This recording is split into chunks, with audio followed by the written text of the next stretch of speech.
우리 귀한 말씀 마태복음 26장 6절 말씀 같이 한번 읽어보도록 하겠습니다. 마태복음 26장 6절 말씀 띄워주세요.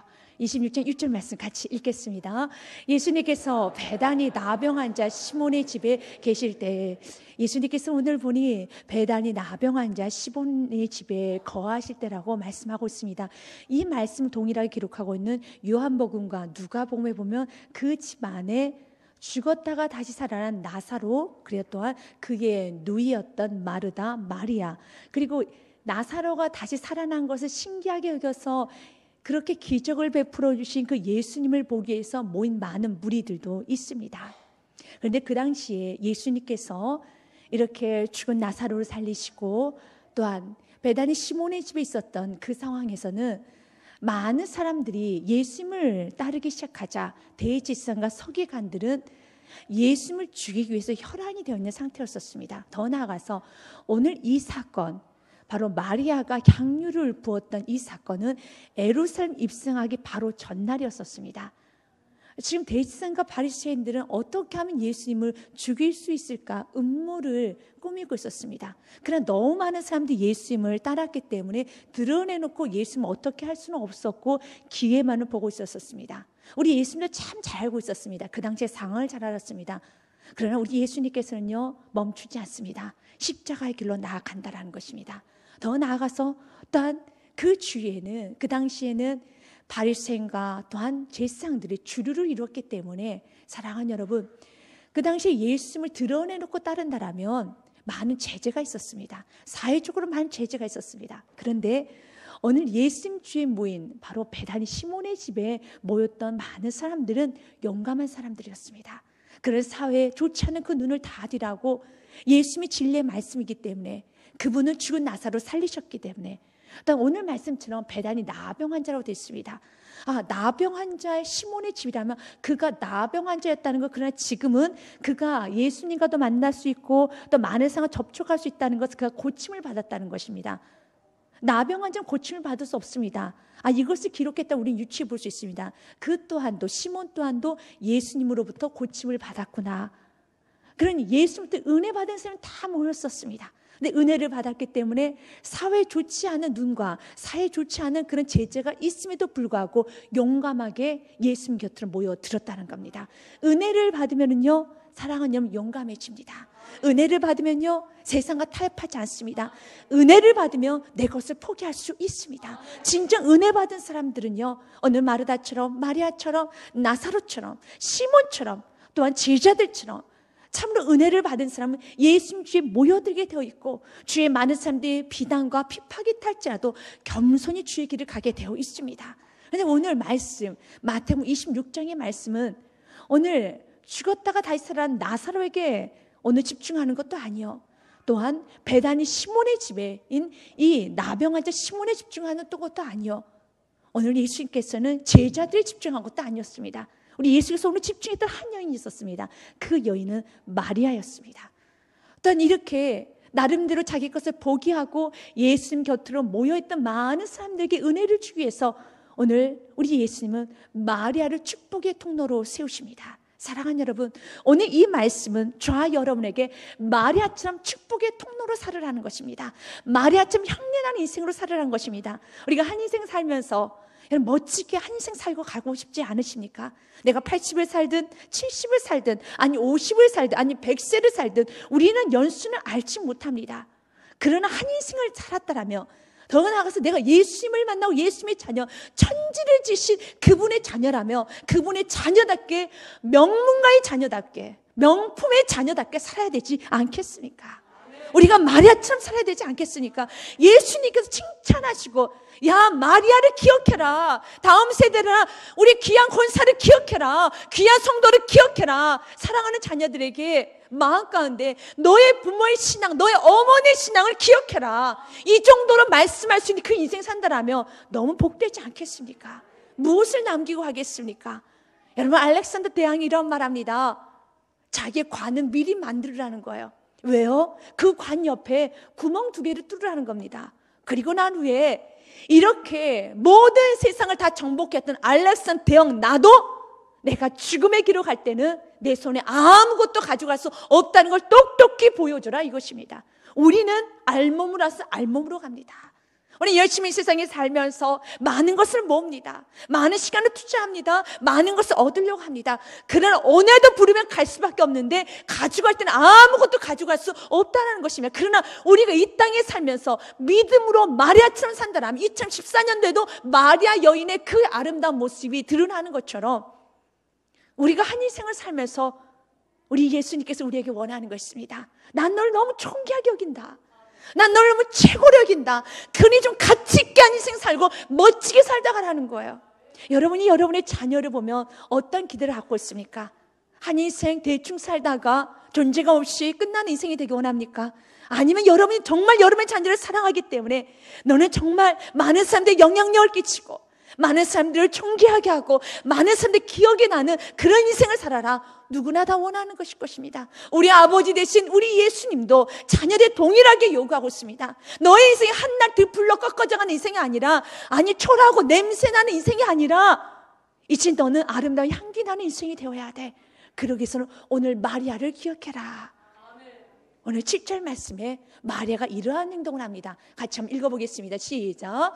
한 여자가 매우 귀한 향유의 한 옥합을 가지고 나와서 식사하시는데 예수의 머리에 부으시니 그랬습니다.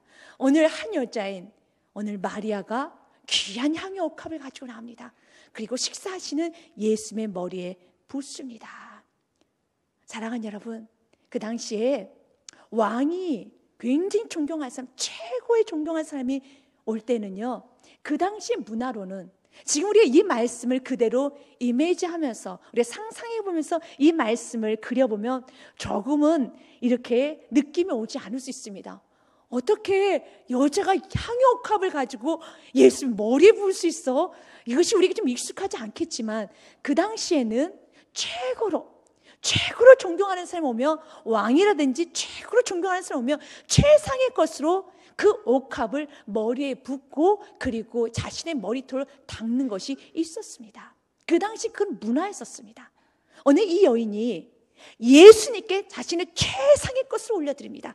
이것을 동일하게 기록하고 있던 요한복음 12장의 3절에 보면 이렇게 말하고 있습니다. 마리아는 지극히 비싼 향유 곧 순전한 나드 한 근을 가져다가 예수의 발에 붓고 자기 머리털로 그의 발을 닦으니 향유 냄새가 집에 가득하더라. 오늘 그 여인은요, 지극히 비싼 향유 옥합을 오직 예수님 한 분만을 해서 다 부어버립니다. 예수님 한 분만 해서 다 부어버립니다. 그 여인은 예수님을 왕 이사를 가장 존경했기 때문에 나 예수님 너무 존경하는데 그 존경을 어떻게 표현할까? 그래서 자신이 가지고 있는 이 향유 옥합을 다 붓습니다. 그런데 주위에 있는 사람들이 그것을 달갑게 여기지 않아요. 갑자기 화를 냅니다. 그리고 이런 말합니다. 너 왜 허비하니? 라는 말합니다. 이게 오늘 본문 말씀 8절 말씀에 있습니다. 같이 한번 읽어보도록 하겠습니다. 제자들이 보고 분개하여 이르되 무슨 의도로 이것을 허비하느냐. 아멘. 제자들이 보고 분개하여 이르되 무슨 의도로 이것을 허비하느냐. 허비라는 뜻은요, 무가치한 일에 쓰인 거예요. 어떻게 무가치한 일에 너가 그걸 쓸 수 있어? 사랑하는 여러분, 예수님이 무가치하신 분이십니까? 그래서 여기에 있는 가룟유다를 주시로 해서 많은 사람들은요, 예수님께 책망을 받습니다. 많은 사람들이 그렇습니다. 예배 드리는 시간을 아까워합니다. 주님 앞에 물질을 쓰는 시간을 아까워합니다. 전도하는 시간을 아까워합니다. 주님께 헌신 봉사하는 시간을 아까워합니다. 그리고 동일하게 말합니다. 왜 이렇게 허비하느냐? 인생을 왜 이렇게 허비하느냐? 왜 이렇게 시간을 낭비하느냐? 그러면 무엇을 위해서 그 시간이 고귀해지겠습니까? 썩어질 것을 위해서 쓰는 것이 그 시간이 고귀한 것일까요? 오늘 이 여인은 이 말이 이해가 되지 않는 거예요. 왜 내가 허비한다고 너희들은 말하느냐? 나는 지금 최고의 가치의 것에, 최고의 것에 주님께 나는 올려드리는 것이야. 그 여인에게 있어서는 이게 허비, 무가치한 일에 낭비한다고 느껴지지 않았습니다. 최고로 가치로운 것이었습니다. 그래서 그녀는요, 모든 걸 다 예수님만을 위해서 부어드립니다. 많은 사람들은 말합니다. 왜 그걸 허비하느냐? 왜 그걸 무가치한 데다 쓰느냐라고 말합니다. 우리 예수님께 드리는데 무가치한 건 없습니다. 내 생명을 다 드려도 우리 예수께 드리는 데는 부족하다는 것입니다. 그런데 예수님이 우리에게 부어줬던 사랑은 정말로 정말 어떤 이 26장에 나온 이 사건의 이 의미로 본다면 무가치한 우리들을 위해서 부어준 사랑이에요. 예수님 우리에게 부어줬던 건 정말 허비한 것입니다. 왜냐? 우리는 이런 사랑을 받을 만한 가치가 없는 죄인들이기 때문에. 그러나 우리 예수님은요, 우리를 무가치하게 여기는 것이 아니라 내가 너를 구원하여 놓고 기뻐서 어쩔 줄을 몰랐다고 스바냐 기자는 말하고 있습니다. 우리를 구원하고 그 기쁨을 이기지 못하였느니라. 그 이유가 왜 그럴까요? 시편 8편에 보면 우리들에 대해서, 우리 인생들에 대해서 이렇게 표현합니다. 1절 말씀에 여호와 우리 주여, 주의 이름이 온 땅에 어찌 그리 아름다운지요. 주의 영광이 하늘을 덮어나이다. 사랑하는 여러분, 이 천지 만물을 주님께서 지으셨어요. 온 땅이 어찌 그리 아름답습니까? 여러분, 하늘에 해와 달과 별들과 이 천지를 바라보십시오. 주님의 솜씨라는 것입니다. 주님의 솜씨라는 것입니다. 3절에도요 이런 말씀이 있어요. 아름다운 솜씨가 그려지고 있습니다. 주의 손가락으로 만드신 주의 하늘과 주의 베풀어 주신 달과 별들을 내가 보오니, 그분의 손가락으로 해를 만드시고 그분의 손가락으로 하늘과 별을 만드신 겁니다. 이 어마어마한 우주를 그분이 만드신 것입니다.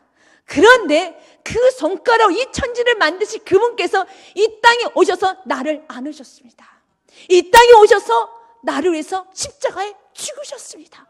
이 사랑을 아는 그 여인 마리아는 주님께 드리는 것이 전혀 아깝지 않아요. 그러면서 동일하게 고백합니다. 4절 말씀에 사람이 무엇이간데, 같이 읽겠습니다. 시작. 사람이 무엇이게 주께서 그를 생각하시며 인자가 무엇이게 주께서 그를 돌보시나이까. 사람이 도대체 무엇이게. 우리가 예전에 드라마 중에 이런 제목이 있었어요. 꽤 오래전에 했던 드라마 중에 사랑이 뭐길래, 어떤 분은 대추나무에 사랑 걸렸네, 그게 더 기억나는데요. 사랑이 뭐길래, 도대체 사랑이 뭐길래, 사람이 무엇이기에 주께서 그를 생각하시면, 도대체 인간이 무엇이기에 손가락으로 해와 별과 달을 만드신 그분께서 어찌 이 땅에 오실 수 있어?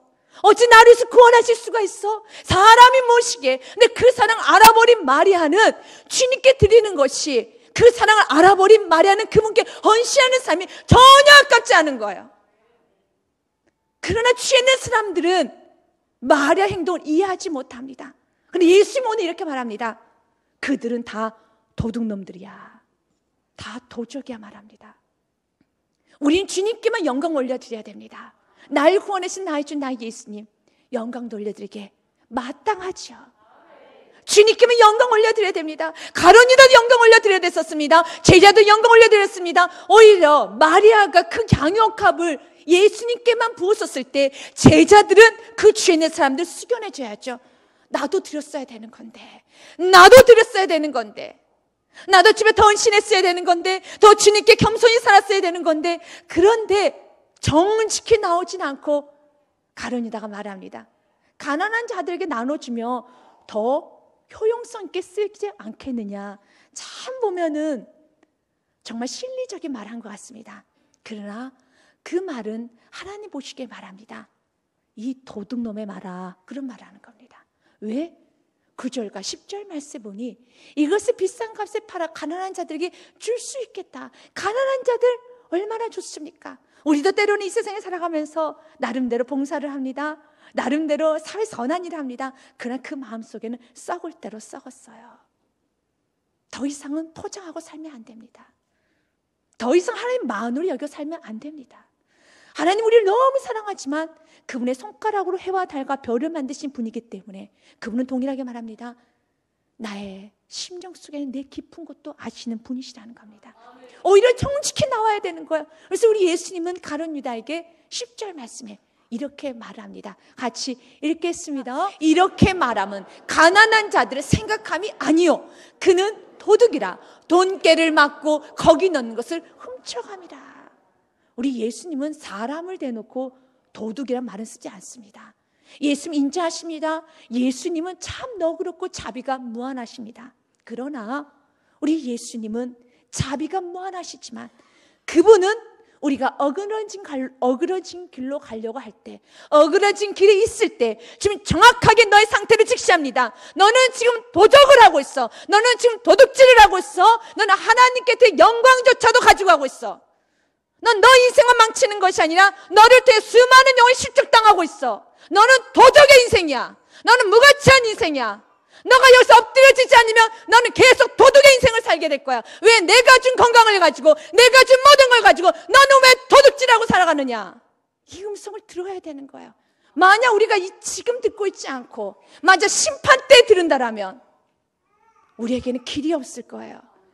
그래서 여러분, 비교는 할 수 없지만 우리 너무 좋으신 예수님과 사악하고 파멸하고 우리를 죽이는 사탄과 어떤 한 부분만 살짝 비교를 해본다라면 사탄은 이 땅에서요 우리를 지적하지 않아요. 사탄은 우리들에게 여러분 잘한다 말지 우리를 건들지 않습니다. 절대로 건들지 않습니다. 잘한다 잘한다. 죄 아니야, 실수야. 죄 너의 악 아니야, 상처야. 다 바꿉니다. 죄를 실수로 바꿉니다. 악을 상처로 바꿉니다. 다 바꿔요. 그런데 그 사악한 사탄은 아주 야비합니다. 심판 때 다 드러내는 거예요. 다 드러냅니다. 고발자입니다. 그러나 반대로 우리 예수님은 이 땅에서 자꾸 드러내요. 우리의 모난 부분을 드러냅니다. 우리의 저급한 욕심을 드러냅니다. 우리 안에 욕심을 드러내고 우리 안에 있는 모든 교만과 모든 거만을 다 드러냅니다. 그런데 마지막 심판 때는 우리가 아무리 드리고 아무리 깨끗이 쓴다 하여도 우리 거룩하신 예수님 앞에 쓸 때, 심판 주신 예수님 앞에 쓸 때 우리는 당당히 못 쓰죠. 머리를 조아릴 겁니다. 사단은요 또 들고 올 겁니다. 이는 이런 죄가 있어요. 저 사람은 저런 죄가 있어요. 그때 예수님은요 심판 때에서 이렇게 말합니다. 그는 나의 보혈의 피로 더딤을 받은 자야. 이게 축복이라는 겁니다. 이 땅에서 우리 예수님께서는요 오늘 가룟 유다에게 너는 지금 도적이야. 그럼 뒤에 있는 모든 제자들 또한도 가룟 유다 같은 마음을 품고 있었어요. 그럴 때 뜨끔 놀랄 겁니다. 내가 지금 도적이라고? 내가 지금 하나님께 드리지는 못할 망정 하나님 것자 훔치고 사는 인생이라고? 성령의 타치를 받게 되면 복된 인생이라는 겁니다. 어찌든지 예수님 주위에 모였다는 그 자체가 나름대로 한 단계는 뛰어넘은 거예요. 헌신을 한 겁니다. 그 당시 유다 사회는 예수님을 드러내놓고 믿어서는 많은 제재가 있었기 때문에 나름대로 헌신한 것입니다. 헌신한 자에게 주님은 큰 축복을 주신데 정확하게 직실하게 합니다. 더 나아가서 어떻게 살지 정확히 말씀으로 관여해 주신다는 겁니다. 그러면서 수근수근하고 있는 어떤 마음 가운데 신경질을 내면서 정말 마리아가 옥합을 깨트린 것을 보면서 어떻게 이럴 수가 있어? 이 아까운 거 흘러간다. 돈이 흘러간다. 어이구 이거 내 돈. 어이구 이거 나한테 주지. 그냥 다 흘러가 버리네. 아까워라는 그 많은 사람들을 향해서 참으로 그 여인의 행했던 그 아름다운 일이 너무 무색하게 느껴지고 있습니다. 그럴 때 예수님 10절에 그 여자를 더 이상 괴롭게 하지 말아라. 이 여자는 아름다운 일을 했다. She has done beautiful things to me. 나에게 정말 beautiful thing, 아름다운 일을 했단다 라고 말하고 있습니다. 예수님이 아신 바되는 삶이 진정 옳은 삶이라는 겁니다. 그리고 11절과 12절 말씀에 보니 엄청난 축복을 주시네요. 가난한 자는 항상 너희와 함께 있거니와 나는 항상 있지 아니하리라. 우리 예수님께서 말합니다. 나는 항상 있지 아니하고 잠깐은 떠나게 될 것이다. 이게 어떤 사건입니까? 예수님께서 십자가에 오르시게 됩니다. 그리고 난 후에 12절 말씀해 보니 같이 한번 읽어보겠습니다. 시작. 이 여자가 내 몸에 이 향유를 푼 것은 내 장례를 위하여 함이니라. 예수님의 장례를 위해서 그 여인이 준비했습니다. 그 여인은 이 향유 옥합을 예수께 부을 때, 예수님의 장례를 내가 준비해야지. 일단 예수님의 장례를 준비한다는 것은 곧 부활을 준비한다는 겁니다. 예수님의 부활에 내가 첫 증인이 되어야지. 내가 이렇게 주님을 섬기지. 그건 다 알지 못했었습니다. 그러나 그 안에 주님을 사랑하여서 그 사랑이 넘치기 때문에 그 사랑을 표현할 수밖에 없었습니다. 그런데 바로 그녀이 했던 그 일은 엄청난 일을 준비하고 있어요. 우리는 다 내일을 알지 못합니다. 그러나 우리 주님께서는요, 여러분에게 성령님께서 여러분에게 마리아처럼 이런 벅찬 은혜와 벅찬 감사와 벅찬 감격, 주님께 드리고자 하는 그 마음이 생기게 주께서 은혜를 부어주실 것입니다. 이건 은혜 중에 은혜라는 것입니다. 이 은혜가 부어질 때 주님께 마음껏 표현하게 되면, 사랑하는 여러분, 여러분이 알지 못한 크고 비밀한 일을 여러분들이 미리 씨앗을 심어놓는 거예요. 그 어마어마한 일을 바로 그 여인을 통해서 이루어졌다라는 겁니다. 이 모든 사건을 마치고 난 후에 예수님께서는 아주 귀한 말씀으로 이 여인을 축복하고 예수님 주위에 있는 모든 사람들에게 동일하게 말씀하고 있습니다. 13절 말씀 같이 읽어보도록 하겠습니다. 내가 진실로 진실로 너에게 이르노니 온 천하에 어디서든지 이 복음이 전파되는 곳에서는 이 여자가 행한 일도 말하며 그를 기억하라 하시니라. 아멘. 사랑하는 여러분, 이것이 말씀입니다. 내가 진실로 내가 힘을 주어 너에게 이르노니 온 천하에 어디서든지 이 복음, 참으로 살아계신 예수 그리스도, 내가 죄인입니다, 예수님을 영접합니다, 복음이 전파되는 그곳에는 이 여자 마리아가 행한 일을 반드시 기억하고 가르치라, 이것입니다. 내가 예수님 영접했더라면 곧 예수님 말합니다. 마리아처럼 사는 것이 마땅하다는 것입니다. 마리아처럼 사는 것은 과한 것이 아닙니다. 사람들은 말합니다. 마리아처럼 대단해, 저 사람 신앙은 대단해. 대단할 거 하나도 없습니다. 지혜로운 거예요. 이게 참 가치없다는 것입니다. 오늘 성경은 말하고 있습니다. 복음이 전파되었다라면 그곳에는 마리아를 기억하게 해라. 또한 마리아처럼 살으라, 이것입니다. 지미 카터 대통령이 그가 선거를 하고 있었을 당시에 아주 독특한 말로 미국을 다시 한번 거룩의 바람을 불어일으킨 그런 사건이 있었습니다. 자신에 대해서 이렇게 말합니다. I'm a born again Christian. 미국이라는 나라는 기독교 나라입니다. 이 청교도인을 통하여서 미국이라는 나라가 세워지지 않았습니까? 미국이라는 나라 자체 기독교 나라입니다. 모두 다 그리스도냐 말합니다. 그런데 그리스도냐 말하는데 그리스도인이 가짜 그리스도인이 있다라네. 그리스도인이란 그 단어 자체가 다 타락해져 버렸어요. 그래서 지미 카터도 이런 말합니다. 나는 본어게인한 크리스찬이야. 나는 중생한 거듭난 그리스도인이야.